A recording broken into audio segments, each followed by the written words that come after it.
CEO's paralyzed daughter sat alone at her graduation until a single dad walked over. In a sea of applause and flashing cameras, one young woman sat forgotten by the world. Her cap was slightly askew, her wheelchair parked in the shadows while joy swirled around her. She had no family cheering, no hand to squeeze, no arms to celebrate with. But across the crowded hall, an 8-year-old boy tugged at his father's sleeve and whispered, "Dad, why is she all alone?" That single question would ignite a chain of moments that neither the girl nor the weary single father could have imagined. Follow my story until the end, and don't forget to comment the city you're watching from so I can see how far this story travels. The grand auditorium of Westbridge University pulsed with life. Spotlights swept across the stage where graduates crossed one by one diplomas clutched in trembling hands. Families roared with pride, whistles pierced the air, and cameras snapped like fireworks. A brass band played a triumphant march, filling the air with a jubilant rhythm. But near the wide glass window at the far end of the hall sat a young woman who seemed untouched by the celebration. Her name tag read Emily Sinclair. She was 22 honors graduate in business administration, summa cum laude. Yet none of the brilliance reflected in her pale face.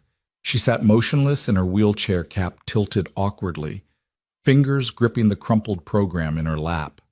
Her long blonde hair spilled forward, half veiling her eyes. Those eyes were rimmed red, not from joy, but from holding back tears. Everyone else surged with life, but Emily seemed frozen a lone island in a sea of triumph. "Dad," a boy's voice broke the hum. 8-year-old Ethan Carter tugged at his father's hand, his mop of brown hair sticking out as if electricity ran through it. His small face was scrunched in worry as he pointed toward the window. "Why is that lady sitting all by herself?" Daniel Carter followed his son's gaze. His calloused fingers still stained faintly with grease from shifts at the manufacturing plant tightened around Ethan's smaller hand. He saw her, how alone she looked, and something in his chest clenched hard.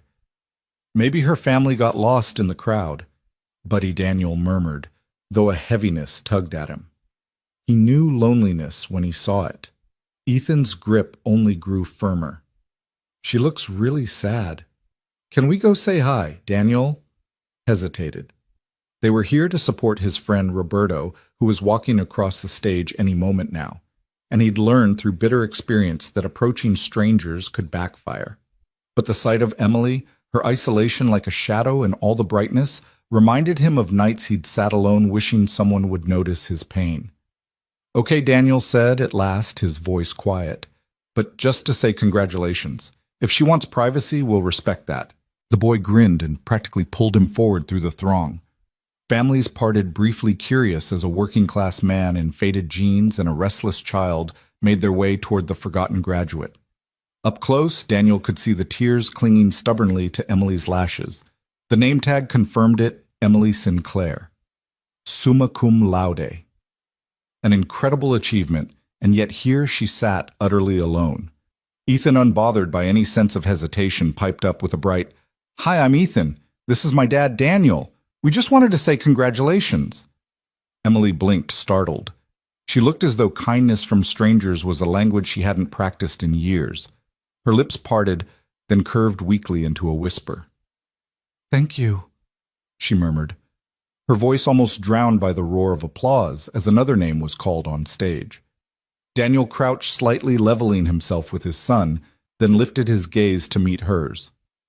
"I hope we're not intruding. My boy has this gift, noticing when someone might need a friend." For a moment, Emily's guarded mask wavered. Surprise flickered in her green eyes, followed by something softer, hope, fragile and unfamiliar. "No, it's fine. Thank you for stopping." Ethan, oblivious to the weight in the air, continued cheerfully. "My dad says graduation is super important. You must be really smart to graduate from this big school." Ethan Daniel chided gently, but to his surprise, Emily let out a faint laugh, light but real, like the crackle of fire on a cold night. "I suppose I must be somewhat smart," she said, her tone holding the first glimpse of warmth. Her hand brushed the armrest of her wheelchair, a gesture so small, yet filled with unspoken pain. Daniel noticed the tremor in her voice, the way her eyes slid away when anyone came near. This wasn't just shyness. It was something deeper. "We came for my friend Roberto's graduation," Daniel said, easing the conversation. "But honestly, I think Ethan here was more excited than Roberto himself." "It's my first time at a graduation," Ethan announced proudly. "My dad says when I grow up I can come to school here too. Do you think they'll remember me?" Emily's lips curved into a fuller smile now. She leaned just slightly forward, studying Ethan's eager expression. "I think anyone who meets you would remember you." Daniel felt a strange warmth unfurl in his chest, watching her soften. Around them, families laughed, cameras flashed names, echoed, but in that little bubble of conversation it felt oddly quiet. No one came to Emily, no classmates seeking selfies, no relatives waving programs. She sat in a sea of emptiness.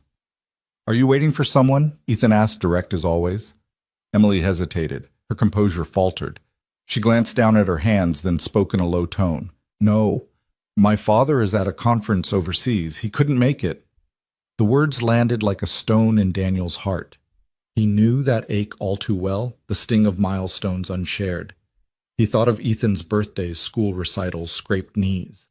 How many times he'd wished Clara were alive to share those moments. But Emily had no one. Daniel exhaled slowly. He looked at her, then at his boy, then back again. Something inside him shifted. This young woman had conquered so much, yet sat with no one to celebrate her.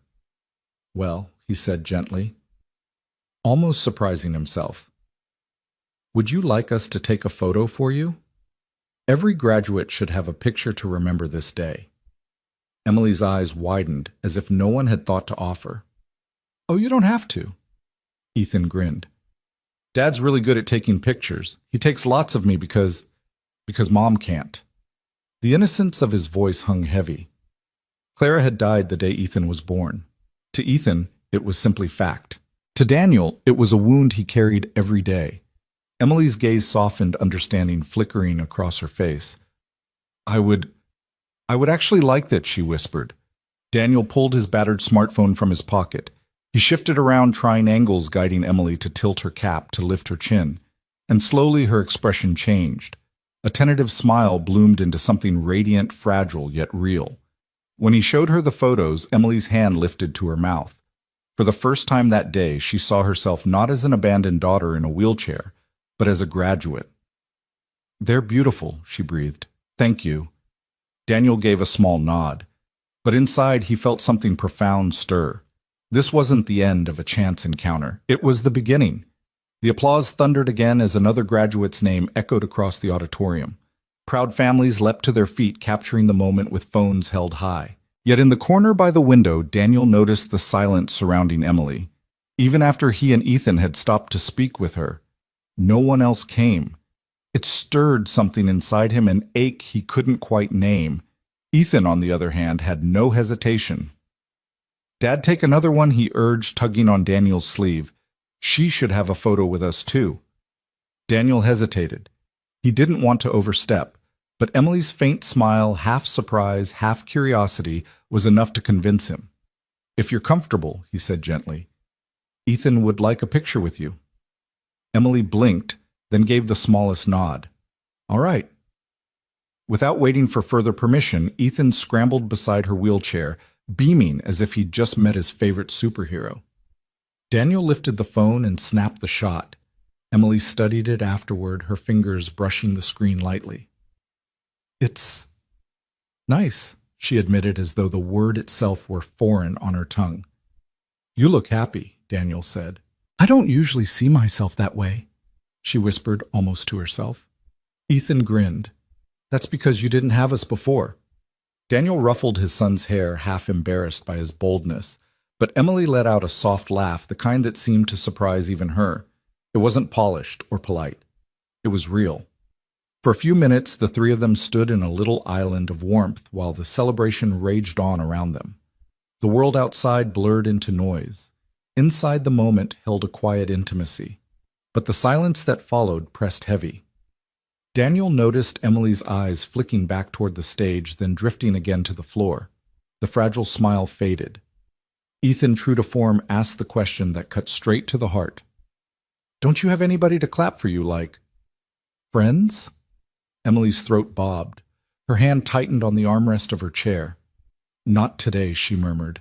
Daniel could see her bracing, ready for pity, but Ethan only tilted his head considering.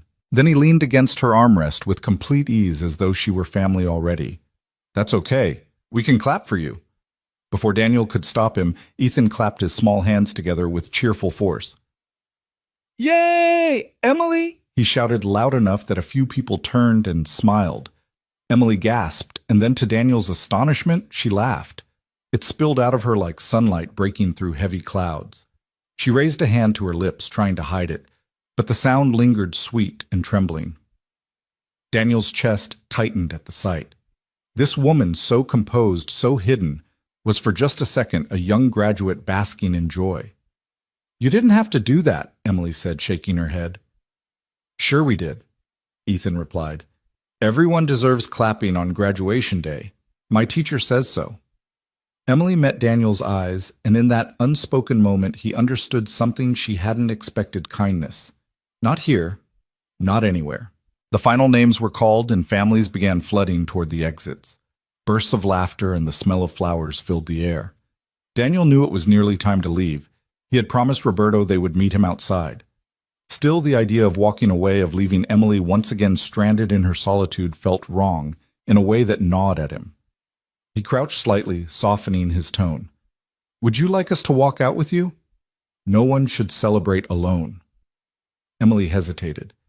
The instinct to decline was written in the way her shoulders tightened, the way her gaze darted toward the door as though calculating an escape. But then Ethan spoke again, his voice filled with simple hope. Please come. We can sit together outside. Dad says the sun feels good after being stuck inside. For a long beat, Emily was silent. Then she let out a breath, shaky but resolute. All right, I'd like that. Daniel offered to push her chair, but she shook her head. I can manage. He respected that, yet walked close enough to shield her from the crowd's careless bumps and shoves. As they moved, Daniel noticed how people skirted around Emily, some glancing quickly away as though her presence were uncomfortable. He felt a flare of anger. How could they not see her? Not the chair, not the silence, but the strength it had taken to sit through this day alone. Outside, the late afternoon sun painted the campus lawn in gold. Students hugged families, snapped pictures near the stone fountain, and car horns honked from overflowing parking lots. Emily parked her chair under a maple tree, the breeze lifting strands of her hair. For the first time that day, her posture eased. Ethan flopped down in the grass at her feet. Dad, can we get ice cream after this? Daniel chuckled. We'll see. Emily smiled faintly. What's your favorite flavor? Chocolate chip cookie dough? Ethan declared without hesitation. What's yours? Emily thought for a moment. Forest green. Ethan blinked. That's the color, not a flavor. She laughed softly. You're right. I meant mint chocolate chip. But forest green is my favorite color, because even in dark forests, life still grows. Daniel studied her quietly. He saw the poetry in her answer, the way she reached for meaning even in small things. And he realized he wanted to hear more. Emily, he said gently, congratulations. Not just for today, but for everything. It takes more strength than people know just to get here. Her eyes flicked to his, and in them he saw gratitude so raw it almost undid him. For the first time, Daniel wondered if this meeting, this moment, wasn't just chance. It felt like the start of something neither of them had expected. The late afternoon sun cast long shadows across the lawn, bathing the campus in warm light. Families scattered in every direction, arms full of flowers, cameras raised to catch graduates in cap and gown. But under the maple tree, the three of them lingered in their own small circle. Daniel adjusted his stance, folding his arms loosely as he watched his son sitting cross-legged in the grass. Emily's chair was angled toward them, the sunlight catching in her hair. For the first time, she didn't look like someone bracing for the world's dismissal. She looked present. Emily, Ethan said suddenly, his young voice carrying across the lawn. Why weren't your mom and dad here? My dad always comes to my stuff. Well, except when he has to work, but he always tries. Daniel opened his mouth to hush him, but Emily beat him to it with a small smile. My mother passed away when I was a baby, she said softly, and my father, he's at a business conference overseas. Her tone was even, but Daniel didn't miss the tiny quiver in it. Ethan frowned. That's not fair. You worked really hard and he didn't even come. Daniel placed a hand on his son's shoulder, but Emily surprised him with a quiet laugh. It's all right. He provides for me in other ways. He's always been busy. But Daniel heard what she didn't say. He didn't want to be here. A heavy silence fell, broken only by distant laughter from the fountain. Emily's fingers toyed with the crumpled graduation program in her lap, folding and unfolding it as though the paper could absorb her grief. Daniel cleared his throat gently. My wife, Clara, she passed away when Ethan was born. So, I understand a little of what it's like celebrating milestones with one person missing. Emily's eyes lifted slowly, meeting his. There was no pity in her gaze, only recognition. Two people carrying losses too heavy for their years. I'm sorry, she said simply. Daniel gave a small nod. Thank you. Ethan looked between them, his young mind processing more than he let on. Then without warning, he scrambled to his feet, leaned forward, and wrapped his arms around Emily's shoulders. You're really cool, he said firmly. And really brave, too. Emily froze, startled by the sudden contact. For a heartbeat, Daniel considered pulling his son back, but then Emily's hands trembled, rose and returned the embrace. Her eyes squeezed shut as tears slipped free this time, not silent tears of shame, but something else. Gratitude. Relief. Daniel swallowed hard, his chest tightening at the sight. Ethan's instinctive kindness had reached a place Daniel never could have. When Ethan stepped back, Emily wiped at her cheeks, quickly embarrassed. But her smile, unsteady, watery, was the brightest Daniel had seen all day. Thank you, Ethan, she whispered. You're pretty cool yourself. The boy grinned, satisfied. For a while they sat in companionable silence, listening to the chaos of families winding down their celebrations. The crowd thinned. The campus lawn emptied. Daniel glanced at his watch. The drive back to their small apartment was long, and Ethan would be hungry soon. Yet the thought of leaving Emily here alone again twisted something inside him. Listen, he said carefully. I know we just met, but would you like to get some ice cream with us? There's a little place not far from here. Emily's eyes widened.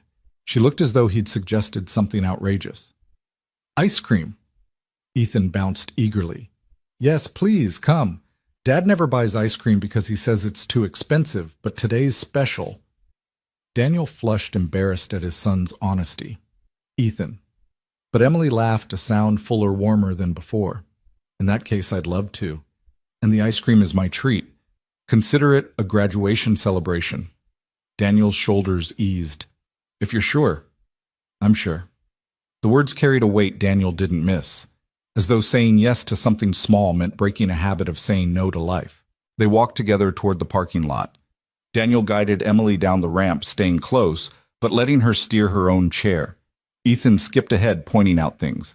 Only children notice: a dog chasing a frisbee, a balloon tangled in a tree, a car honking cheerfully as it drove past. By the time they reached the small family-owned ice cream parlor on Main Street, the awkwardness had softened into something lighter.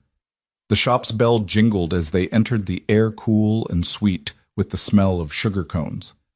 Mismatched chairs, faded photographs on the walls, a chalkboard menu written in messy white script. It wasn't fancy, but it felt like home. Emily's posture relaxed the moment she rolled inside. Away from the grand hall and the polished expectations of her university, she seemed freer. They settled into a corner booth, Ethan climbing into the seat across from her while Daniel fetched the cones. When he returned, Emily was already engaged in a serious debate with Ethan about the best toppings for chocolate chip cookie dough. You can't just put sprinkles on everything, she teased. Why not? Ethan shot back, grinning. Sprinkles make life better. Emily laughed again, and Daniel felt something in his chest shift. He hadn't heard laughter like that around his family in years. As they ate, the conversation deepened. Emily spoke with quiet conviction about her passion for business, her desire to change how companies approached inclusivity. Daniel listened, struck by the fire in her words. What about you? She asked, eyes curious. He stirred his melting vanilla. I dropped out of high school when my dad left. Had to work to support my mom and siblings. Met Clara at the factory. We had plans, big ones. But life changed. Her gaze softened. Clara died when Ethan was born. Daniel nodded, his voice low. Since then, it's just been us. Some days, harder than others. Emily didn't rush to fill the silence. She let him speak, or not, without pressure. That quiet acceptance was more healing than anything else.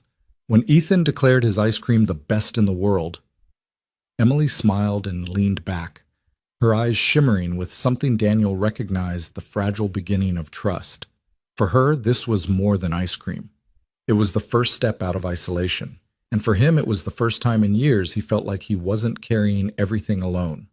The evening settled over the little town, spilling gold and rose hues across the streets as the sun sank lower.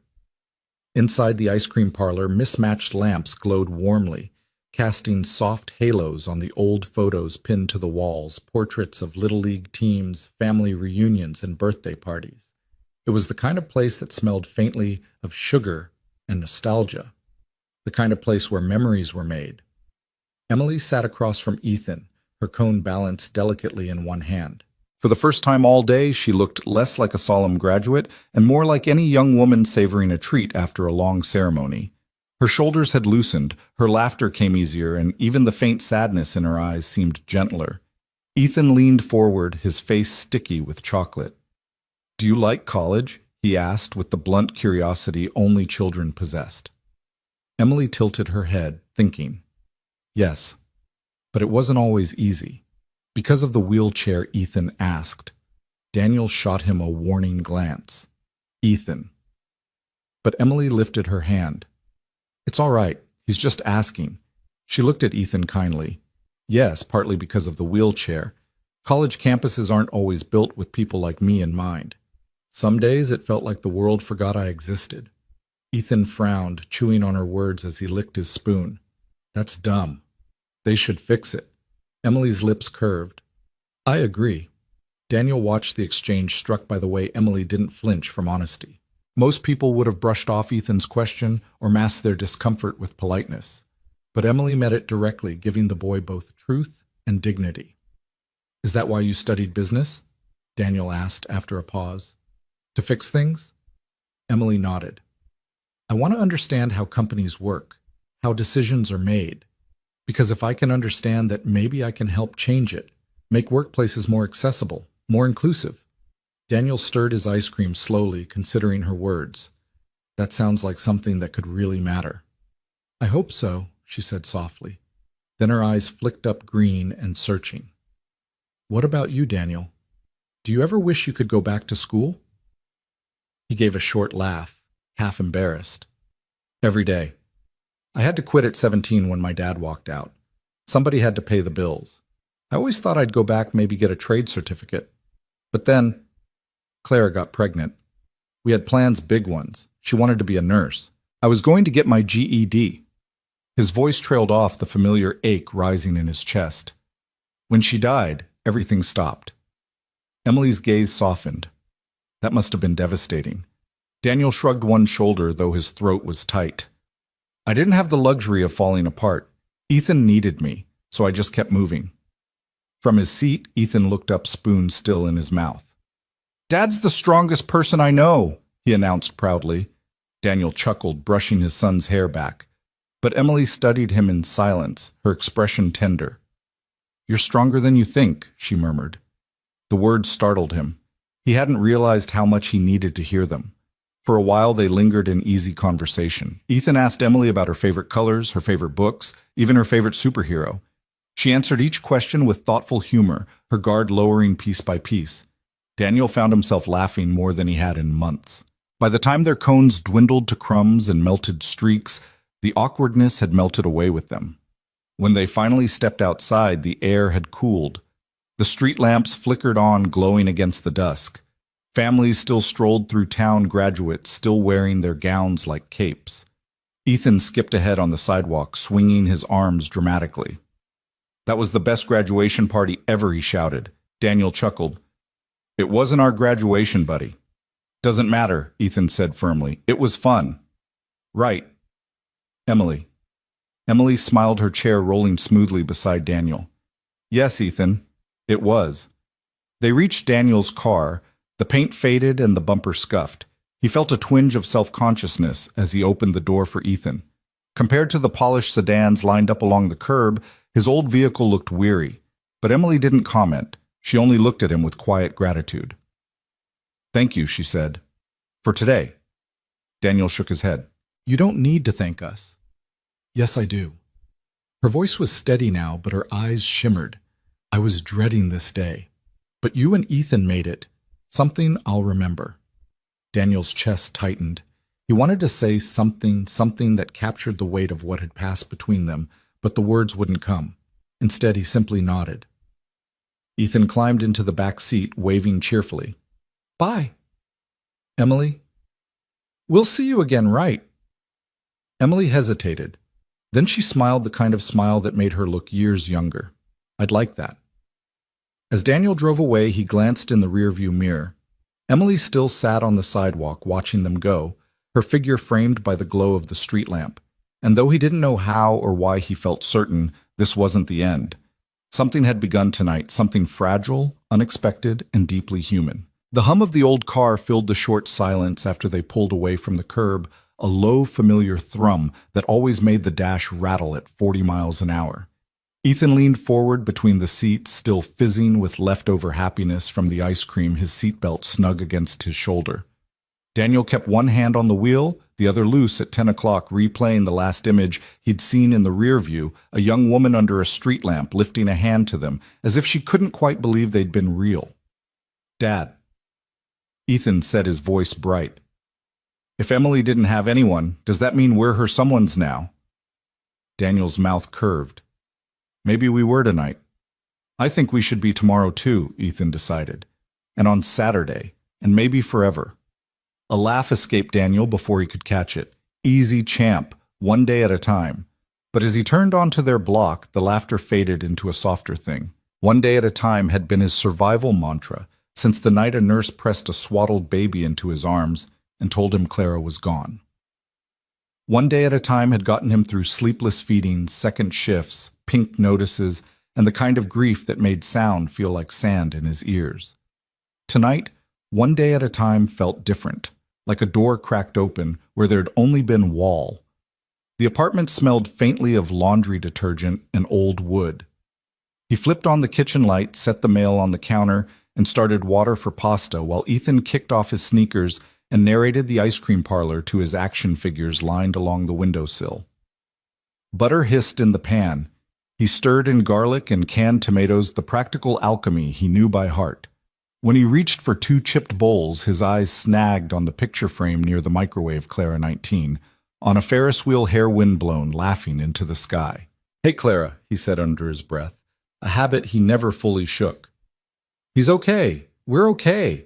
Then, surprising himself, he added, and we met someone today. Someone kind. Ethan patted in, sock feet whispering on the linoleum. Can I text Emily the picture where I'm making the superhero face? Do we have her number? Daniel wiped his hands and pulled out his phone. He did have it, she'd given it to him, so he could send the photos. He hesitated 1 second, feeling that old prickle of self-consciousness, and then told himself not to be a coward. He attached 3 shots, the one under the window with her cap tilted just so the one with Ethan leaning against her armrest, and a candid he'd snapped in the doorway of the parlor when she'd laughed without warning. These came out great. Proud of you today, D? He hovered over send, changed, proud of you to hope you like. These changed it back. Then he pressed the blue arrow and set the phone down like it might burn him. The reply came before the pasta water boiled. Daniel, I didn't think I'd want photos from today, but these, thank you. I look like myself in them. E. Another bubble blinked. Also, Ethan is officially my favorite hype man. Ethan whooped when Daniel read it aloud. That means I get the superhero picture right. Ask her. Ethan dictated slow and careful. Can I send a silly one? Please don't be mad. Daniel typed it verbatim, resisting the urge to soften his kid's directness with emojis. I could never be mad at you. Came back almost instantly. Send it. They ate at the wobbly table with the window cracked to let in a cool ribbon of night air. After dishes after bath time and a tangled bedtime story where Ethan made the dragon politely apologize for scaring the villagers, the apartment settled into its familiar hush. The cheap fridge hummed. A car door thunked in the lot. Somewhere downstairs, a TV laughed too loud. Daniel sat on the edge of his bed and scrolled up the thread. I look like myself in them. He didn't realize he'd said the words out loud until his phone buzzed again and her name lit the screen. Not a text this time. A call. For a second he stared at it, that old hitch in his chest. What if he didn't know how to talk to someone anymore? Then he swiped to answer. "Hey," he said. "Hey, Emily." Echoed a smile tucked into the single syllable. "Sorry to call late." "It's not late. I just wanted to say thank you with my actual voice. You and Ethan changed what today feels like in my head." Daniel leaned back against the headboard lights off the room blue with street glow. "You don't owe us thanks." "I know," she said softly. "That's why it means more." A small pause. "Is Ethan asleep out like a light?" "I sent him a trophy emoji," she confessed. "I hope that's acceptable hype man protocol. Pretty sure you just made his year." A shared quiet settled, the easy kind he hadn't felt with a stranger in a long time. He could hear something faint on her end, maybe the whir of an air purifier, the distant honk of a city 2 neighborhoods nicer than his. "Can I ask you something slightly odd?" she said. "Ask.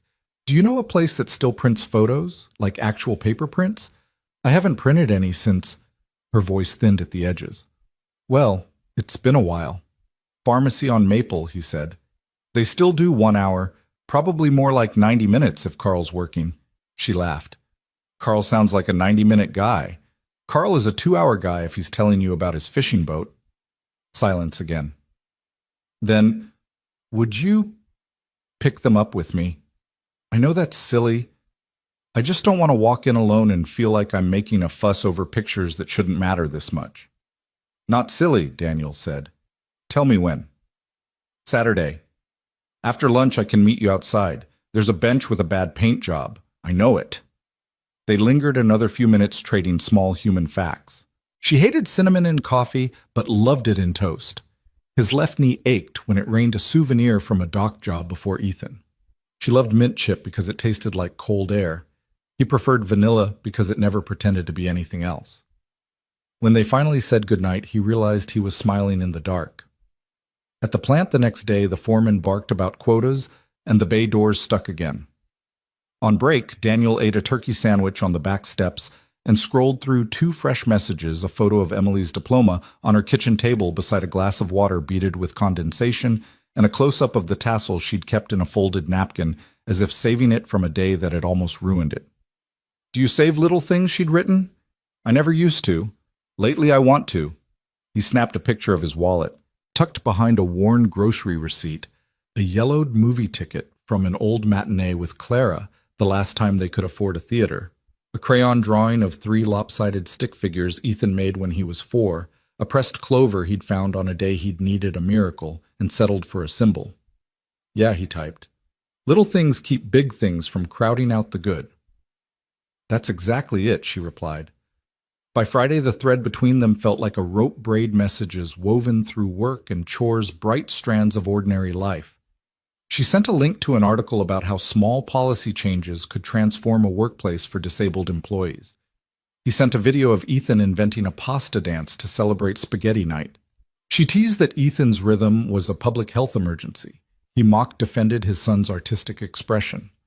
Under the levity, something steadier grew, a sense that they were both in their separate apartments, breathing easier. That evening, Roberto called to crow about a job interview. "You coming to O'Malley's tomorrow?" "We're celebrating my freedom from student debt when I marry rich," Cant Daniels said before he'd thought it through. "Got a thing." Roberto snorted. "A thing? Is she tall, short, mysterious, allergic to fun?" Daniel laughed. "She's a friend." Roberto's voice softened. "Hey, good. You deserve a friend." Saturday came soft and bright, the kind of early summer day that makes even cracked sidewalks look like invitation. Daniel and Ethan stood by the pharmacy's automatic doors as they shuddered open and shut like a lazy mouth. The place smelled like floor cleaner and grape lollipops. From the photo counter, a man in a faded fishing cap lifted a hand. Carl Daniel whispered, "Does he have a boat?" Ethan whispered back, reverent. "Two, if you ask him." Emily rolled in, a minute later, sunlight riding her hair. She wore a forest green sweater, the exact color she'd named, and it made her eyes look like places on a map that promised shade and water. She looked at the two of them and smiled as if relief were a physical thing. "Ready?" she asked. Carl, indeed a 90-minute man, ceremoniously produced a fat paper envelope. Emily slid a fingernail under the flap and drew out the stack. The top photo caught the light, her by the window cap, a little crooked, smiling at something just off camera. She sucked in a breath so small it might have been missed if Daniel hadn't been watching her. "They're beautiful," she whispered. "It's ridiculous how much I needed these." "Not ridiculous," Daniel said. Ethan edged closer. "Can I see the superhero one?" She flipped through until she found it, Ethan grinning with his arms crossed like a brave knight beside her. He beamed. "We have to frame it." "We do," she agreed. Then her fingers paused on another picture, the one Daniel had taken in the ice cream doorway, all unguarded laughter. She touched the corner gently like you touch a pet that used to startle at kindness. "I didn't know I could still look like that." "You always did," Daniel said before he could stop himself. "It just took a day worth remembering." She met his eyes, and in that glance was the fragile contract of two people deciding to trust a little more. They paid Carl, told a generous portion of a fishing story, and stepped back into sunlight with a white pharmacy bag and a plan to find frames at the thrift store on Pine. On the way, Ethan chattered about where to hang a picture in their apartment. Above the window, he decided. "So the sun can clap for it in the morning." "Sunlight clapping," Emily repeated, smiling. "I like that." At the thrift store, they dug through a bin of mismatched frames. Ethan picked a gold one shaped like a crown. Daniel found a simple wood frame with a nick in the corner. Emily chose a clean white border that made the green in her eyes jump off the paper when they tried the photo behind it. Small purchases. Small errands, a Saturday, written in ordinary ink, and yet it felt like moving furniture in their hearts, making room. They ended in the park with lemonade sweating onto a picnic table. Children screeched from the swings. A terrier the size of a loaf of bread attempted to herd three teenagers off the grass. A breeze pressed leaves together in a soft applause. "I used to think I was a burden," Emily said quietly, watching a kite bob against the bright. "Not for any one reason, just the math of me felt heavy to people." Daniel shook his head. "Their math's wrong." She looked down, then back up. "Today I believed you." Ethan slurped loudly, then looked serious. "Are we still your someones?" Emily's laugh broke into the warm air like a bell. "Yes, Ethan. If you'll have me." "We'll have you," Daniel said. The words landed inside him with a comfort that felt like truth. By the time the sun leaned west, they'd chosen where to hang the frames in two different homes. They said goodbye with the awkwardness of people who didn't want to, and a promise to meet at Riverside next weekend for a picnic that would not by any stretch be a father-son event, but something else entirely. Driving home, Ethan hummed his pasta dance under his breath, and Daniel let the quiet hold them. The day had been made of small things, prints, frames, lemonades, a kite stitched to the sky. But somewhere inside those small things, a future had quietly changed lanes. By Sunday morning, the photo frames had already begun their quiet work. On Daniel's windowsill, the wood frame caught the early light, so it looked as if the sun itself stood clapping for the picture of Emily laughing in the ice cream doorway. Across town, in her neat apartment that smelled faintly of citrus cleaner, Emily's white frame leaned against a stack of books, holding her smile steady against the wall. Two homes stitched together by a single Saturday seemed suddenly less separate. The week unfolded like beads on a string, work shifts, homework errands, and threaded between messages that felt like a new way of breathing. Emily sent Daniel snapshots of her world rain sliding down her fourth-floor window, a chipped coffee mug, a list on her phone titled Small Wins. Daniel answered with Ethan's crooked volcano model and greasy-fingered sketches on scrap paper from the plant. On Tuesday, while Daniel wrestled with a jammed bay door, his phone buzzed. A photo of white lilies filled the screen. From my father's office, Emily's caption read, delivered by his assistant. Congratulations again. Yes? Daniel frowned. He typed, Do they smell good? Too good. Gives me a headache, she replied. After a pause, another message. He means well. He just doesn't know how to be here without billing someone for the hour. Daniel didn't try to fix it. He told her about Carl the photo clerk and his endless fishing stories. 3 laughing emojis appeared, followed by words that slowed. Sometimes it's easier to be competent than to be loved. People applaud competence. Love asks them to stay. That night a storm swept in. Rain pounded the glass, the power snapped off. Ethan whooped in the dark, thrilled. Daniel built a tent of sheets, lit a flashlight. Then his phone buzzed. Lights out here too. I hate the dark when elevators die. You safe? He typed. Stuck on 4. Not going anywhere unless I crawl. He hesitated, erased, then wrote, Want company on the phone. We'll read you Ethan's pirate story, please. So Ethan read aloud under the tent, his voices outrageous. Between accents, Emily laughed, the sound catching and then smoothing like someone testing a bridge and finding it would hold. When the pirates hit a wave, thunder answered outside and all 3 of them shouted Yar into the night. After Ethan fell asleep, Emily's voice softened. I used to love storms. After the accident, weather turned into logistics ramps, generators, stairwells. It's exhausting having to plan so hard just to be a person. Yeah, Daniel murmured. Do you want to know how it happened? Only if you want to tell it.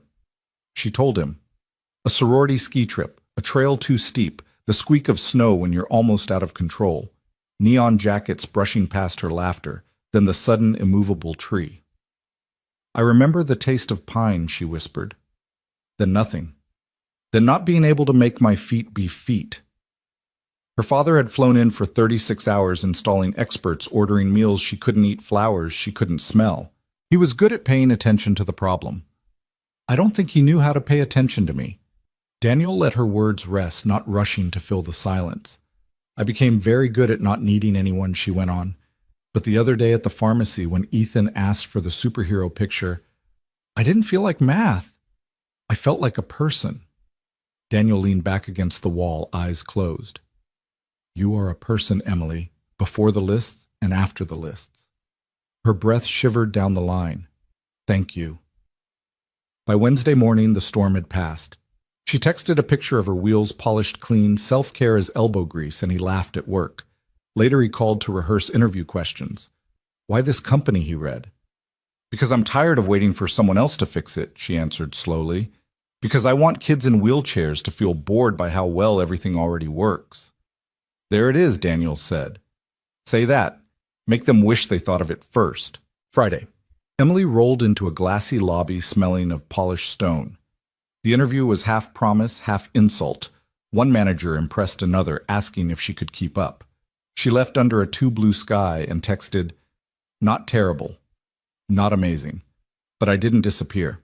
Then after a beat, coffee. Not to fix anything. Just to share oxygen. Daniel was already halfway there before he admitted to himself he'd said yes. They met at a park cart, traded tea for cookies, and sat on a peeling bench. She told him about the questions that stung and the ones that sparked hope. He told her about Ethan's spelling test and how bleach had ruined his favorite shirt. They didn't touch, but he felt belonging settle over them like shade. When they parted, there was no excuse, only a plan. Sunday Library Study Room B, mock interview. Ethan declared himself vice president of snacks, and Emily grinned as she made him a badge with her label maker. That night, Daniel paused by the framed photo on the sill. In the reflection for a split second, he swore he saw 3 figures instead of 2. Across town, Emily wrote a new line under her small wins list, asked for what I needed. Didn't apologize for it. She turned out the light, lying awake, not from fear, but from the unfamiliar noise of a future knocking. Sunday came with the gentle hush of a small-town morning. The streets near the library were still damp from a night shower, and the air smelled faintly of wet earth and coffee drifting from the cafe across the square. Daniel parked the old sedan by the curb, listening to its engine sputter into silence. Ethan bounced in the back seat, a backpack stuffed with juice boxes and crackers strapped on like he was preparing for an expedition. Dad, remember I'm vice president of snacks, he announced proudly. Daniel grinned. Yes, sir. I'll defer to your expertise. When they stepped into the library, the cool air greeted them along with the faint musk of old paper. Emily was already there, waiting outside study room B, a stack of printed notes balanced neatly on her lap. She wore a soft gray sweater and jeans, but it wasn't the clothes Daniel noticed. It was the way she smiled when she saw them, hesitant at first, then brighter, as if she'd been holding her breath all morning and could finally exhale.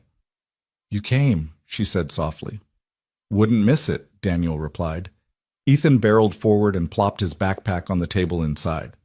Okay, rules. No boring snacks, no falling asleep, and if anyone says synergy, they have to buy me candy. Emily laughed, covering her mouth with her hand. Daniel chuckled and shook his head. Looks like we're in good hands. For the next hour, Daniel played mock interviewer, his voice deliberately gruff. Tell me why we should hire you, Ms. Sinclair. Emily sat straight, her eyes steady. Because I understand not just what makes a company profitable, but what makes it human.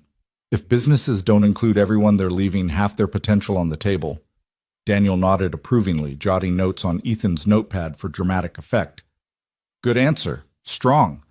But what about when someone doubts your abilities?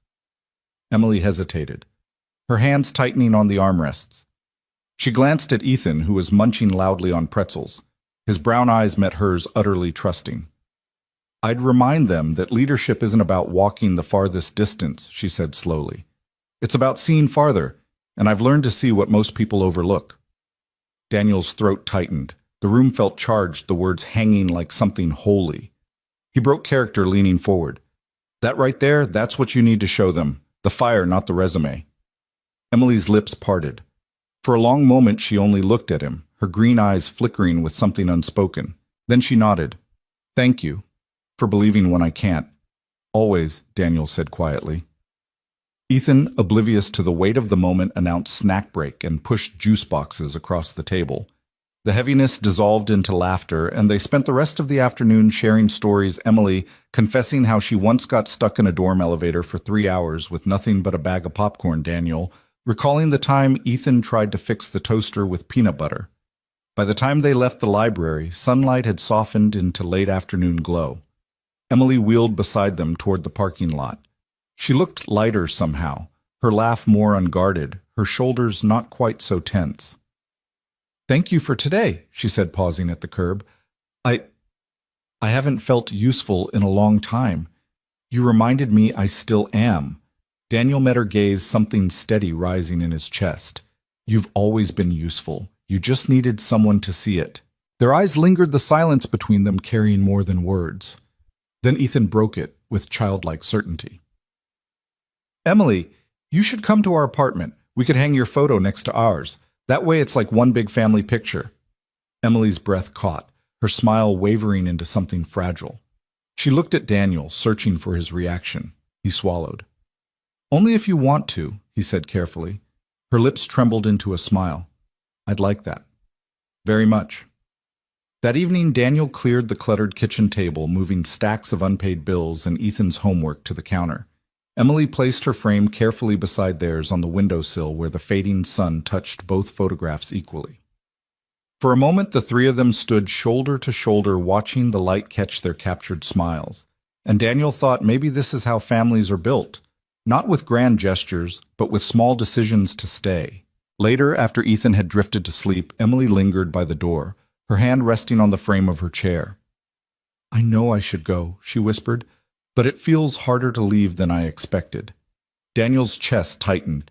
He wanted to tell her not to leave, to stay, to never go back to that quiet apartment where lilies wilted in their vase. But he only said, then don't rush. So she stayed, and they talked until midnight about Clara, about the accident, about the scars you can't photograph. And when she finally wheeled out into the cool night, Daniel knew something had shifted beyond friendship. The next morning, the framed photographs on the sill gleamed side by side, as if the house itself was learning to welcome her. By the end of that week, Daniel realized how quickly a routine could grow roots. It started with small messages in the morning, Emily sending him a photo of her coffee mug beside a half-read business journal, Daniel replying with Ethan's lopsided cereal tower on the kitchen counter. At first it was simple, ordinary, but soon the silence in between began to feel heavy, as though the day tilted toward the next time his phone would buzz with her name. Friday night, just as Daniel was scrubbing grease from his hands after a long shift, the car finally gave out. The old sedan coughed twice and went still in the factory lot. He leaned back against the wheel, rubbing his forehead. He could walk home, but how would he get Ethan to school on Monday? How would he get himself to work? When his phone buzzed, he almost ignored it, but the screen lit with Emily's name. "How was your day?" He typed back. "Car died. Can't even get it to turn over. Don't know what I'm going to do." The dots blinked, stopped, then blinked again. Finally, "Do you want help? I can research some used cars, maybe compare prices. At least give you options." He stared at the screen. No one had offered to carry his burden in years, not since Clara. His instinct was to decline to insist he could handle it, but something in Emily's earlier words, "I haven't felt useful in a long time," echoed in his mind. "If you want to," he typed. That night, while Ethan dozed in his bed, Daniel sat on the couch scrolling through the spreadsheet Emily had emailed. She had cross-referenced reviews, gas mileage, repair history, even marked a column for safety first for Ethan. He called her without thinking. "You really did all this?" he asked when she answered. "You needed help," she said simply. "And I could help. Isn't that what friends do?" Daniel pressed a hand to his eyes. Yeah, it is." The quiet between them stretched comfortable this time. He could hear a faint hum in the background.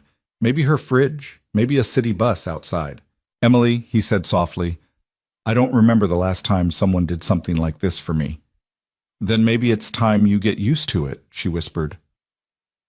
The next day he borrowed Roberto's truck and drove to look at a sedan Emily had flagged as reliable. She joined him rolling across the lot with a folder of notes like she'd prepared for a board meeting. Ethan ran ahead, bouncing on the cracked asphalt, calling, "This one, Dad. It looks like a superhero car." Daniel laughed, embarrassed at how seriously she had taken it. But Emily only grinned. "I told you I do my research." By Monday, the Carters had a new-to-them sedan parked outside their building. It was nothing fancy, paint-chipped seats worn, but it started every time. And when Daniel looked at Emily as she adjusted the frame on her lap and nodded approvingly, he realized it wasn't just the car that felt new. It was the way his life seemed to be making space for her. That evening, while Ethan spread crayons across the table, Emily lingered with Daniel in the kitchen. She watched as he chopped onions for spaghetti, her eyes following the easy rhythm of his hands. "You've built so much with so little," she said quietly. "Most people wouldn't have survived what you did." Daniel shrugged, blinking against the sting of the onion. "Didn't have a choice. Ethan needed me. That's what makes it remarkable," she replied. He set the knife down, meeting her gaze. "You really think that I know it?" For a long moment, neither moved. Then Ethan shouted from the other room, breaking the spell, "Dad." "Emily, look at my dragon drawing." Daniel chuckled, shaking his head, and the tension dissolved into laughter. But later, when Emily wheeled home under the soft glow of the street lamps, Daniel stood at the window watching her leave. Something inside him ached at the sight. He wanted to call her back to ask her to stay. Instead, he whispered into the empty kitchen, "Don't get used to walking away. Not anymore." Across town, Emily placed the folder of car notes on her counter and stared at it. Her apartment was neat, polished, the lilies from her father's assistant already drooping in their vase. But the room felt emptier than ever. For the first time in years, she wished someone else were here to share the silence. She glanced at the framed photo on her windowsill, the one of her laughing outside the ice cream shop. In the reflection, her apartment looked warmer than it was. And she realized Daniel had been right. Maybe little things really could keep the big things from crowding out the good. 2 weeks later, the air in town had turned crisp, the first signs of autumn curling along the edges of the trees. Emily wheeled up the cracked sidewalk toward the cafe, where she and Daniel had agreed to meet. Her phone buzzed in her lap, an alert from yet another job board, another posting she'd applied to days ago.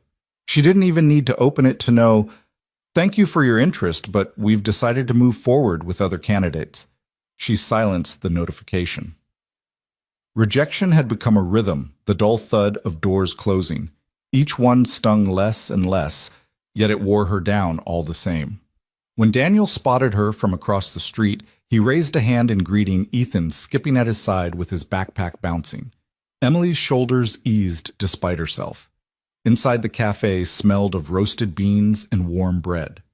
Daniel bought 2 coffees and a cocoa for Ethan, and they slid into a booth.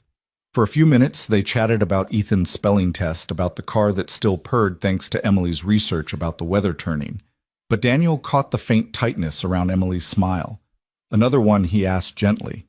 She looked down ashamed at how easily he read her. Yes, same story. They liked my resume, they liked my ideas, until they saw the chair.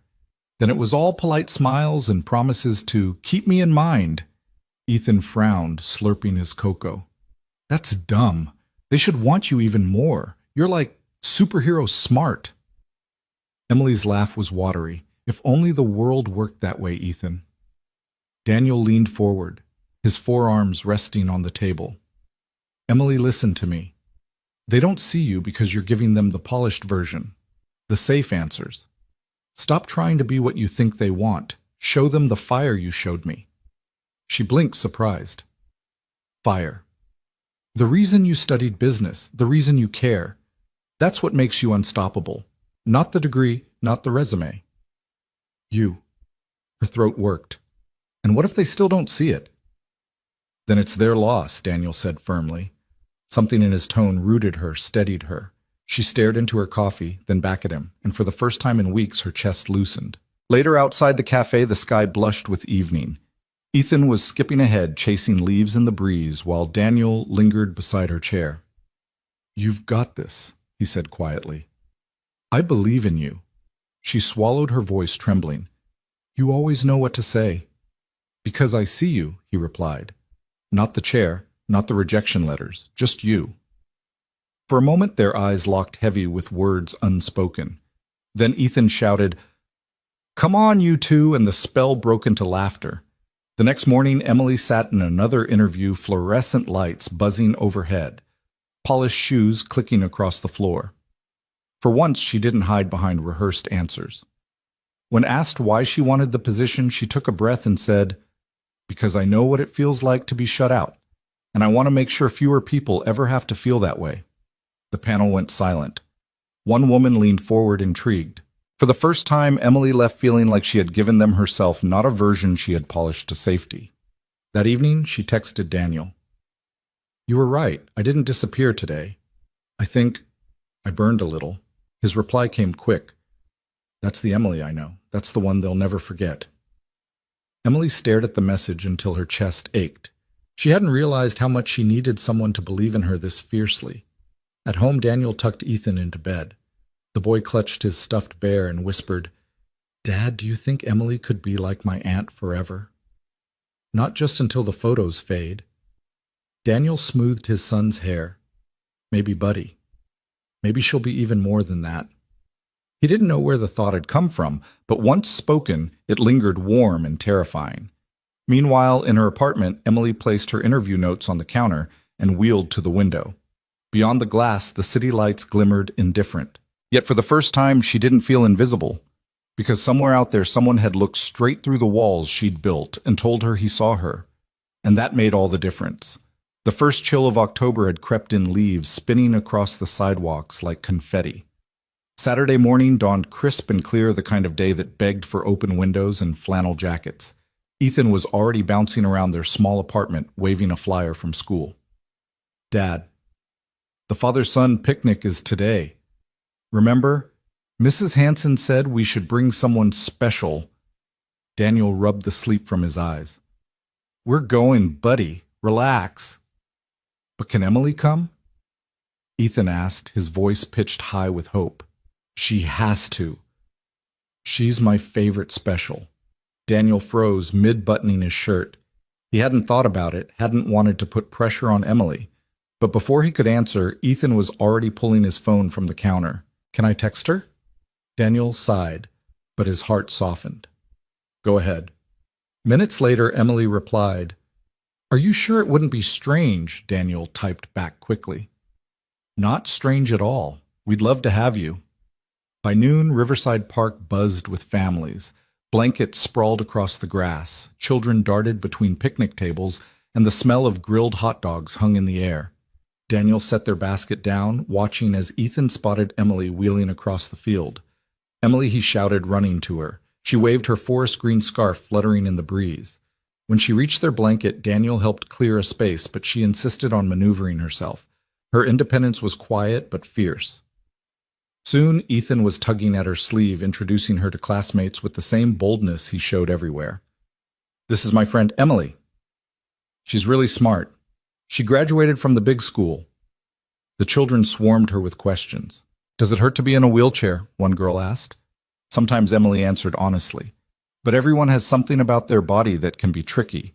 Some people wear glasses, some need hearing aids. This is just how I get around." "Can I try sitting in it?" another boy blurted. Emily smiled. "Only if your parents say yes." Within minutes, there was a line of second graders taking turns laughing as they rolled a few feet. Emily guided each, patiently answering their curiosity with warmth. Daniel stood back, watching his chest tightening with an emotion he didn't dare name. She looked natural. Not as a guest or outsider, but as someone who belonged. Later, when the kids ran off to chase a soccer ball, Daniel spread a blanket and sat beside her. The sunlight glinted off the river and laughter floated across the park. "You're good with them," he said quietly. Emily shrugged, though her cheeks flushed. "Children don't see limitations, just possibilities." "Ethan sees you," Daniel murmured. Her eyes flicked to his, catching something raw there. "And what do you see?" Daniel hesitated. The truth pressed against his chest. "I see the woman who's been slowly stitching herself into the fabric of our lives. I see the future I didn't think I deserved." But he only said, "I see someone strong, stronger than anyone realizes." The silence that followed was rich, full of unsaid things. Emily reached for her cup, her hand trembling slightly, and Daniel had to resist the urge to cover it with his own. The afternoon drifted in laughter and games, Ethan tugging them into his orbit. Emily helped him build a lopsided tower of cups, cheering when it didn't collapse. Daniel grilled hot dogs and caught himself glancing at her every few minutes, as though afraid she might vanish. As the sun dipped lower, painting the park in amber light, they sat watching Ethan cartwheel across the grass with a group of kids. Daniel exhaled, his voice low. "You know, for a long time I thought our family was incomplete, like we were missing some piece that made other families whole." Emily turned to him, her green eyes steady. But watching him today, seeing how happy he is, how naturally he includes others, "I think maybe we've been whole all along. Maybe we just needed the right person to share it with." Her eyes shimmered.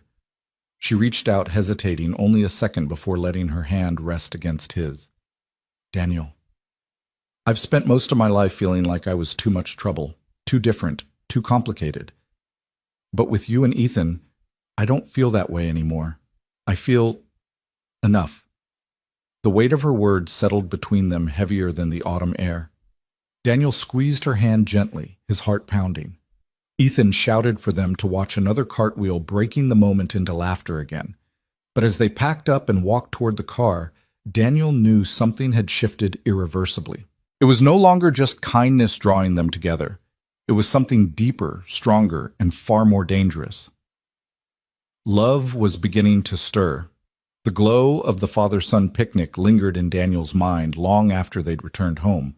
That night, as he tucked Ethan into bed, the boy asked sleepily, "Dad, can Emily come to everything now?" "Not just special stuff, everything." Daniel smoothed his hair back.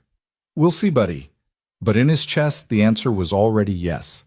Over the next weeks, Emily became part of their rhythm. She joined them at the Saturday farmers market, laughing when Ethan insisted on buying the ugliest pumpkin for Halloween. She helped Daniel cook chili one rainy evening, her precise chopping of onions putting his haphazard knife work to shame. And she started sending Ethan encouraging notes before his spelling tests, typed in bold, cheerful fonts he adored. Yet as the bond deepened, so did Daniel's unease. Love was blooming. He could feel it in the way Emily's laughter softened his weariness, in the way her presence filled corners of his life he hadn't realized were empty. but love was dangerous. Clara's absence had taught him that, and the gap between their worlds, her wealth, his paycheck-to-paycheck existence, loomed like a canyon he wasn't sure they could cross. One Thursday evening after Ethan had gone to bed, Daniel lingered by the kitchen sink as Emily packed her bag. She had been helping Ethan with math homework, and the house still hummed with the echo of their laughter. "You don't have to keep doing this," Daniel said suddenly. His voice came out rougher than he meant. Emily stilled. "Doing what? Spending time here, carrying our world on your shoulders. You have your own life." She wheeled closer, her eyes searching his face. "Daniel, I'm not here out of pity. I'm here because I want to be." His hands gripped the counter. "I just don't want you to wake up one day and realize we're an anchor holding you back." Her voice was quiet, but steady. "You're not an anchor. You're the reason I'm starting to believe I could actually build a life worth living." The words left him shaken, but before he could answer, his phone buzzed on the counter. A text from Roberto, "Congrats to Emily. Saw the company announcement. She's in the running for that corporate initiative thing, right?" Daniel frowned. "What's this about?" Emily's face shifted. "It's, something. A position at a major firm. They were impressed with my thesis on accessibility. It's everything I've worked for." Daniel forced a smile, though his stomach knotted. "That's incredible." Her gaze lingered on him, hesitant. "The thing is, the job is in Denver." The air seemed to drain from the room. "When would you leave?" Daniel asked quietly. 2 months. He nodded slowly, hiding the twist in his chest. "You have to take it." Emily looked down at her hands. "Do I—" For the first time, I'm not sure what my dream really is." The room fell into silence. Outside, a dog barked down the block. Inside, Daniel's heart pounded with unspoken words. "Don't go. We need you. I need you." But he bit them back, afraid to chain her to a life she might regret. Emily finally broke the quiet. "I should go. It's late." Daniel watched her wheel out the door, his throat thick. Ethan's voice echoed in his memory. "Can Emily come to everything now?" He sank into the chair she had just vacated, the air still warm where she'd been. Love had crept in quietly, and now it demanded an answer. Was he willing to risk his heart again? And was she willing to risk hers? The news of Denver hung between them like a storm cloud, invisible, yet heavy enough to darken every room they shared. Over the next few days, Daniel carried it silently, forcing smiles for Ethan while his mind churned with the same relentless question: what if she leaves Ethan perceptive as always noticed? "Dad, why do you look sad when Emily texts?" he asked one evening as they set the table. Daniel forced a laugh. "I don't. Maybe I'm just tired." But Ethan studied him, his small face earnest. "If she goes away, can we visit her? I don't want her to be lonely again." Daniel's chest ached. "We'll figure it out, buddy." That night after Ethan was asleep, Daniel sat by the glow of his phone. He typed and erased a dozen messages to Emily. "Don't go. Stay here. We need you." Then he shoved the phone aside, afraid of asking her to give up everything she had worked for. Across town, Emily stared at her own screen. Job offer emails blinked in her inbox, filled with numbers and perks that should have thrilled her. Instead, she kept scrolling back to the photo on her desk, Ethan leaning against her wheelchair. Daniel crouched beside him. All three of them grinning like a family caught in sunlight. When they met for coffee that Saturday, the air between them was taut. Daniel stirred his cup absently, avoiding her eyes. Finally, Emily broke the silence. "Daniel, what if I don't want to go?" He looked up sharply. "You can't turn down an opportunity like this. You've worked too hard." She shook her head. "But what if my dream isn't the job anymore? What if my dream is—" Her voice faltered. "Us." The word landed like a stone in Daniel's chest. For a moment he couldn't breathe. "Emily?" he whispered. "Don't say that unless you mean it." "I mean it," she said firmly. Her hands trembled on the cup. "These past months have been the happiest of my life. I love you, Daniel, and I love Ethan. I'd rather build something real with you than chase a title that will leave me successful and alone." Daniel's world tilted. He had imagined this moment, but hearing the words felt unreal. He reached across the table, covering her hand with his. I love you too, he admitted. His voice broke. But I'm scared, Emily. I'm a factory worker who never finished school. You're brilliant, destined for things I can't even imagine. I don't want you to give that up for me. Her eyes filled with tears. Don't you get it? I'm not giving anything up. I'm choosing the life I want. With you, with Ethan. That's not sacrifice, it's freedom. Silence wrapped around them, broken only by the hiss of the espresso machine. Daniel squeezed her hand tighter, the weight of her words sinking deep. Later in the park, where they often met, Ethan ran ahead chasing squirrels while Daniel and Emily lingered by the bench. Do you really believe this can work? He asked. Emily's gaze was steady. Yes, because love doesn't care about resumes or bank accounts. It cares about showing up. And you've been showing up for Ethan every day of his life. You showed up for me when no one else did. That's what matters. The sun slanted golden through the trees, catching her hair, and Daniel realized with startling clarity this woman had already become part of his family. But choices still lay ahead. The job offer wouldn't vanish, neither would the fear of not being enough. For the first time in years, Daniel allowed himself to imagine a future not just of survival, but of love. And he knew one way or another everything was about to change. The week that followed was a blur of emotions. Daniel worked his shifts at the plant, went through the motions of packing Ethan's lunches and checking his homework, but every spare thought circled back to Emily's words at the cafe. I love you. I choose you. He couldn't shake the weight of them. Part of him felt elated, as though someone had cracked open a window in a room he didn't realize was suffocating. The other part, the old cautious part, was terrified. Love had cost him once before. Could he risk opening his heart again? Friday evening, he found Emily waiting outside their apartment. She sat in her chair with a small smile, a scarf wrapped around her shoulders against the cool breeze. Ethan spotted her from the stairwell and raced forward, nearly toppling as he threw his arms around her. You came, he shouted. I told you I would. Emily laughed, hugging him back. Daniel's chest tightened at the sight. She fit there on his doorstep in his son's arms, as if she had always belonged. Inside over bowls of spaghetti, Emily broke the news. They officially offered me the position, she said. It's everything I thought I wanted: salary, resources, influence. But she glanced at Ethan, then Daniel. It's in Denver. Daniel's fork stilled. He forced a smile. That's incredible. You deserve it. But do I want it? She asked softly. Her gaze lingered on him. That's the question. The air thickened. Ethan, oblivious, chatted about his science project, but Daniel felt the unspoken words pressing between him and Emily.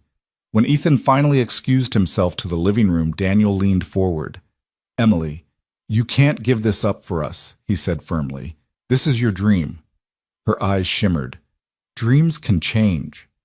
Daniel, I've had money all my life, but I've never been this happy. Not until you and Ethan. He shook his head, struggling to believe. I'm just a guy trying to keep the lights on. You're everything I'm not. Stop, she whispered. Don't diminish yourself. You're the most principled, caring man I've ever met. You've raised an extraordinary son. That's more impressive than any title. Silence stretched between them, thick with emotion. Daniel wanted to believe her, but years of scraping by had carved deep grooves of doubt in him. Then Ethan's voice floated from the living room. Dad, Emily, come look. They joined him to find he'd arranged his drawings across the coffee table, stick figures of himself. Daniel and Emily holding hands under a crooked sun. This is us, he explained proudly. A family. Daniel's throat closed. Emily pressed a trembling hand to her mouth. Tears welling. Ethan, she whispered. That's beautiful. The boy grinned. So can we be one? For real. Daniel met Emily's gaze over their son's head. In her eyes he saw the answer neither of them had dared say aloud, yes. For real. Later, after Ethan had gone to bed, they stood by the window, the city lights glinting beyond the glass. Emily reached for his hand, her fingers cool but steady. I love you, she said again, her voice certain. And if there's any chance of building a life together, I want it more than any job. Daniel pulled her into his arms, resting his forehead against hers. For the first time in years, he let himself whisper the words he had buried deep. I love you too. And in that moment, Denver felt 1,000 miles away. What mattered was here in this small apartment, in the laughter of a boy, in the fragile, fierce bond between two souls who had finally found each other. The air inside Daniel's apartment felt different after that night lighter, yet charged with something neither of them could name out loud. They had spoken the words admitted what had been building between them, but reality wasn't a fairy tale. Choices still pressed against them unyielding. By Monday morning, Emily was on her way to a follow-up meeting with the firm. Daniel watched her wheel confidently into the glass building, her scarf bright against the steel-gray lobby. He'd driven her there, insisting on waiting in the parking lot, even though she had told him she could manage on her own. When she emerged an hour later, she looked calm, but her eyes betrayed the storm within. "Well," he asked. "They want me in Denver by the end of next month," she said. Her voice was steady, but the words felt like a blade between them. Daniel nodded, jaw tight. "That's fast. I told them I'd think about it." The ride back was quiet, the hum of the road filling the silence. Ethan chattered from the back seat about a spelling game at school, blissfully unaware of the tension. Daniel gripped the wheel harder, fighting the ache in his chest. That evening, when Ethan was asleep, Daniel finally said what had been gnawing at him. "Emily, I can't ask you to give this up. You'll resent me. You'll resent us." Emily looked at him across the kitchen table, her hands folded. "Daniel, you're not asking me. I'm telling you I don't want to go, not if it means leaving behind the only real family I've ever had." He shook his head, frustration thick in his voice. "You're brilliant, Emily. You're going to change the world. And I'm just me. I'm scared you'll wake up one day and regret choosing this life." Her eyes flared with quiet fire. "Someone like you, Daniel, you're the most extraordinary man I've ever known. You've done everything for your son, carried burdens most people couldn't even imagine. Don't you dare belittle that." He opened his mouth, but she cut him off, her voice trembling but fierce. "Money doesn't buy the kind of happiness I've found with you and Ethan. Do you know how many birthdays I've spent alone? How many milestones celebrated with assistants or flowers sent from a boardroom? All I ever wanted was what you already have. Laughter around a dinner table, someone who shows up, someone who cares." Daniel stared at her, the weight of her confession hitting him like a wave. "Emily," his voice broke, "I love you. More than I thought I could love anyone again. But I can't ask you to give up everything." "You're not asking," she whispered. She reached across the table, her hand covering his. I'm choosing us." The silence stretched thick with emotion. Daniel's heart pounded, torn between relief and fear. Finally he asked, "What about the job?" Her lips curved into a small, trembling smile. "Then I'll make them an offer. I'll propose working remotely with travel when necessary. If they want my ideas, they'll find a way. If not, then maybe it wasn't the right place after all." Daniel felt his throat tighten. For years he had survived on scraps of time, scraps of money, scraps of hope. And here she was, choosing him, choosing Ethan, choosing their messy, imperfect little life over everything else. He leaned forward, pressing his forehead against hers. "God, I don't deserve you." "Yes, you do," she whispered. "More than anyone." The night ended quietly, but Daniel knew something had shifted permanently. For the first time since Clara's death, the future didn't look like a tunnel with no light. It looked like a door cracked open, waiting for him to step through. The following week, Emily followed through on her vow. She sat across from the firm's board in a sleek conference room, the Denver skyline glittering outside the floor-to-ceiling windows. Her heart raced, but her voice was calm. "I want this position," she began. "But I want it on terms that allow me to do my best work. That means working remotely from here with travel to Denver quarterly. My focus will be stronger if I can stay rooted where I have support." The executives exchanged wary glances. One man cleared his throat. "Miss Sinclair, this is highly unorthodox. Relocation was expected." Emily's chin lifted. "So was me walking away from my degree after the accident. So was me fading into the background when people saw the chair instead of me. I've been unorthodox my whole life, gentlemen.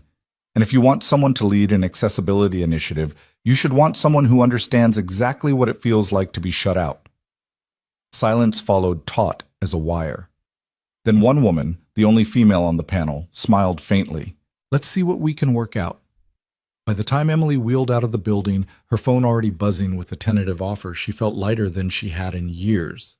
She wasn't giving up her dreams. She was reshaping them. That evening, Daniel and Ethan waited at the park bench where they always met. The autumn air was sharp, the leaves scattered like gold coins across the ground. When Emily approached, Ethan leapt up, arms wide. "Did they give you the job?" he shouted. She laughed, hugging him. "Yes and no. They gave me a version of it, one I can do from here." Daniel's brows knit. They agreed to that. "They didn't have much choice," Emily said, grinning. "Turns out when you're the only candidate with a plan that could save them millions, they're willing to be flexible." Daniel shook his head in awe. "You did it." Her gaze softened. "No, we did it. You told me to show them my fire." "And I did." They sat together on the bench, Ethan chasing leaves at their feet. For the first time, the looming shadow of Denver felt far away, replaced by the bright promise of a shared tomorrow. Later that week, Daniel knew it was time to have a different kind of conversation. He sat Ethan down at the kitchen table, the photo frame still glowing on the sill behind them. "Buddy," he began, "you know how special Emily's become to us, right?" Ethan nodded eagerly. "She's like family." Daniel took a steadying breath. "I love her, not just as a friend. The way I loved your mom." Ethan's eyes widened. "Does that mean she might live with us? Like, forever?" Daniel hesitated. "Would you like that?" "Are you kidding?" Ethan grinned. "That would be the best thing ever. She could help me with homework and teach me business words, and we could watch movies all together." Then softer, "Do you think Mom would be okay with it?" Daniel's throat tightened. "I think your mom would want us to be happy. And I think she'd love Emily for making us smile again." Ethan nodded solemnly. "Then yes, let's be a family with Emily." The next evening, Daniel shared the conversation with Emily as they sat in the living room. She listened, tears brimming in her eyes. "Daniel," she whispered, "I've spent my whole life feeling like an outsider in my own family. And now you're telling me, you and Ethan, you want me to be part of yours?" He reached for her hand. "Not just part of it, the heart of it." For a long moment, neither spoke. Then Emily leaned forward, resting her forehead against his, her tears warm against his cheek. "Yes," she whispered. "Yes to all of it." And in that quiet, crowded little living room surrounded by crayon drawings and overdue bills, they sealed the promise of a new family, one not built by blood or obligation, but by choice. The days that followed carried a strange rhythm, ordinary, yet touched with something new. Daniel found himself humming as he packed Ethan's lunch, catching Emily's smile across the table, or feeling her hand brush his when they sat side by side on the couch. It wasn't dramatic, not like in the movies, but it was real. And for Daniel, real was more than enough. But not everyone was ready to welcome their little patchwork family. One Saturday morning, as Daniel walked Emily into the community center for Ethan's soccer practice, a few parents whispered in the corner. He caught fragments. "The CEO's daughter. Isn't she paralyzed? What's he doing with her?" He tried to shrug it off, but Emily's posture stiffened in the chair. Inside, Ethan ran onto the field waving at them from across the grass. Emily tried to smile, but Daniel saw the flicker in her eyes, the same old doubt, the voice she fought every day. During halftime, one mother approached. "Emily, Sinclair, isn't it? I read about your work. Quite impressive." Her tone was polite, but her eyes slid briefly to the chair, then to Daniel. "And you're—" "Daniel Hayes," he said evenly. "Ethan's dad." Her smile thinned. "Ah, well, good luck with that." She turned away. Emily's face burned. But before she could say anything, Daniel crouched beside her, speaking low. "Don't let them get to you. They don't know us. They don't know what we've built." Her voice trembled. "I thought I was used to this, but sometimes it still feels like I'll never be enough." Daniel shook his head firm. "Emily, you're more than enough. You're the best thing that's ever happened to me and Ethan. Don't let anyone make you doubt that." She looked at him then, and whatever storm had been gathering behind her eyes eased a little. That night after Ethan had gone to bed, Daniel brewed 2 mugs of tea. They sat on the balcony, the hum of the city rising up beneath them. Emily leaned back, her scarf wrapped around her shoulders, her hair loose in the breeze. "You know," she said softly, "when I first saw you at the graduation, I thought you were just another kind stranger. I had no idea how much you'd change everything." Daniel chuckled. "I thought the same about you. Just a woman sitting alone who needed someone to sit beside her." "Funny how life works," she murmured.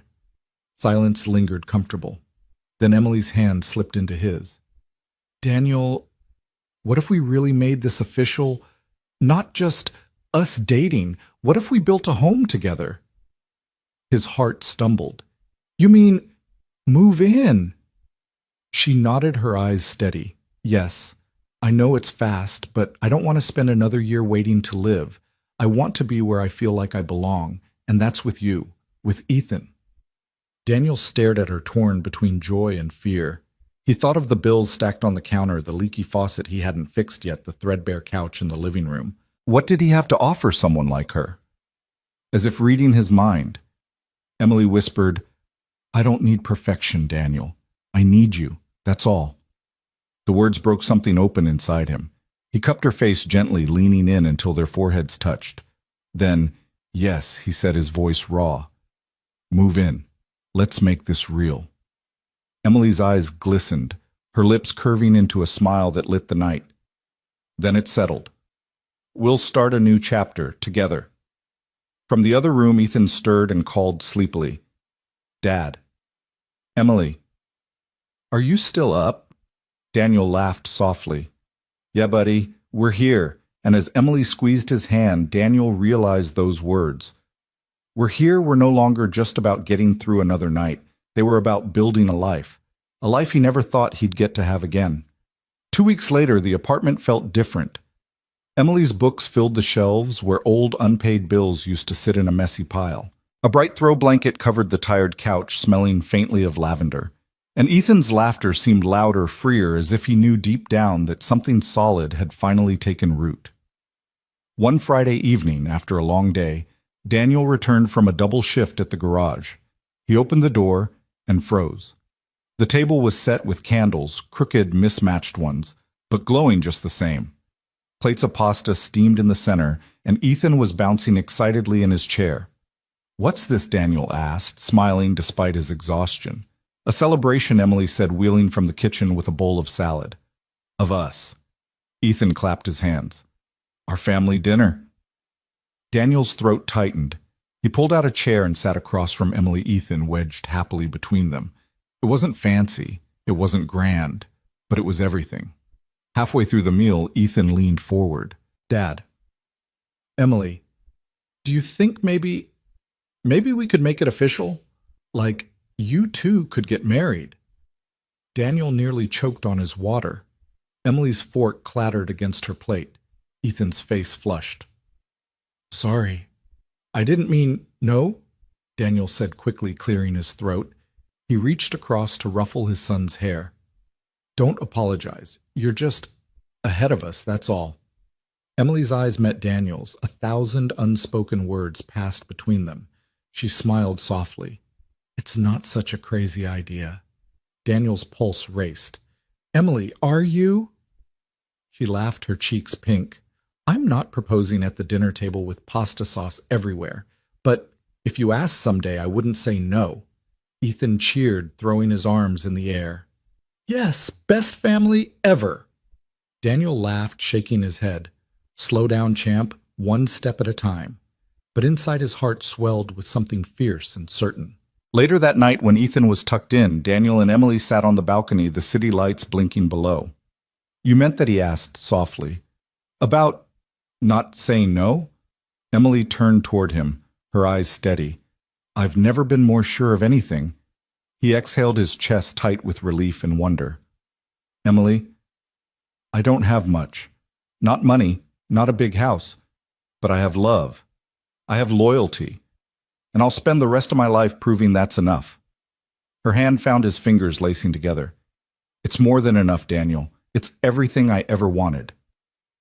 They sat in silence, the night breeze wrapping around them. For the first time in years, Daniel didn't just see the future as a struggle to survive. He saw birthdays, graduations, Christmas mornings. He saw Emily at his side, Ethan taller every year, a life stitched together from loss and second chances.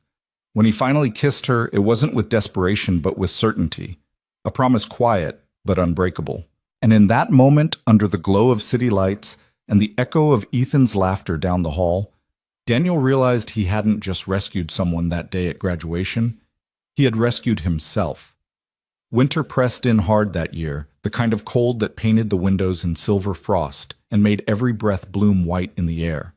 Daniel shoveled the steps while Emily and Ethan decorated the living room, their laughter spilling out into the street like music. For the first time in years, the season didn't feel like something to endure. It felt like home. On Christmas Eve, they gathered around the small tree, patched together with old ornaments from Daniel's past, and a few elegant glass baubles Emily had brought from her father's house. The mix looked strange but beautiful, a mirror of the family they were becoming. Ethan tore open his gifts with squeals of delight, then darted over to hand one small box to Emily. "This one's from Dad," he whispered loudly, grinning. Emily looked at Daniel, who shifted nervously. "Go on," he urged. She peeled back the wrapping to reveal a velvet case. Inside lay a simple silver ring, not flashy, not expensive, just strong and shining. Her breath caught. "Daniel," she whispered. He knelt down in front of her chair, his voice rough with emotion. "Emily, I don't have a fortune, I don't have status. What I have is love for you that won't quit and a promise to stand by you for the rest of my days.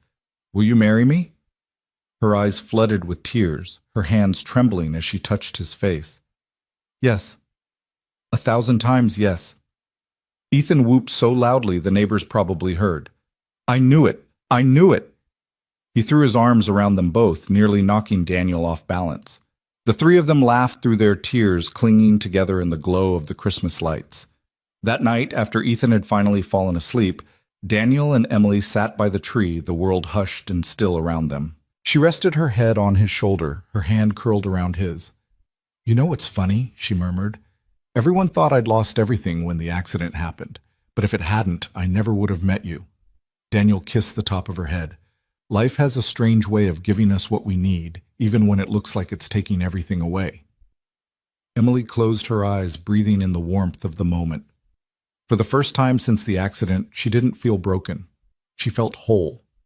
And as snow drifted silently past the window, their new family sat together in the quiet glow, three souls who had found each other against all odds, building a future not out of wealth or perfection, but out of love, resilience, and the courage to begin again. Your thoughts will help us create meaningful stories. And if you want to hear more powerful healing stories like this, don't forget to subscribe to the channel, click the bell icon so you don't miss any new episodes. And most importantly, share this video with people who need a little hope today.